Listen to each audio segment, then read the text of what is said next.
Hi, everyone, and welcome to 2026 for what I imagine for many of you is pre-season in 2026 as well. It's great to be back for another season with Next Level Refs as we work to take your game to the next level. It was great to see Benny put out our first pre-season series last week on fitness, and today I'm going to be covering a question that was sent through to us via our socials.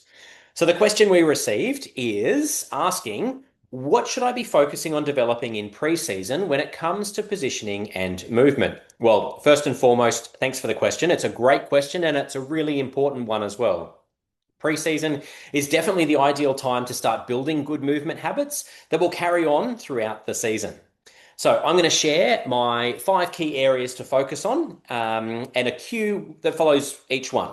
So first and foremost, I'd encourage you to work for angles in preseason, not just distance and not just proximity. So as we spoke about last season, being close just isn't enough. You need to be in the right place at the right time to make the right decision. And that comes back to the right angle as well. So I want you to have a think about creating a clear line of sight between players so that you can see a potential point of contact or if there's actually no point of contact. So it's really important that you're seeing through players at that right angle. The cue that I've got for you for this little tip is asking yourself, can I see space between the players? Can I see through players for this particular decision? Next up, I want us to have a think about anticipating play instead of chasing it. So that's being a really proactive referee as opposed to reactive and chasing the game. So we need to focus on reading the game and reading where it's going before it actually goes there. So good anticipation saves energy and it puts you in far better positions more often. The cue that I have for this one is around asking yourself, where is the next pass likely to go? And then the follow-up question, where do I need to be accordingly? Okay, next up, positioning for counterattacks. And this is something that we see referees getting caught at every level. So when possession looks a little unstable, looks a little shaky, there could be a high press, there could just be passes that are going a little bit astray. I want you to have a think about where you might need to run if there's a quick counterattack. And being proactive can absolutely prevent you from being caught and being caught too far behind play.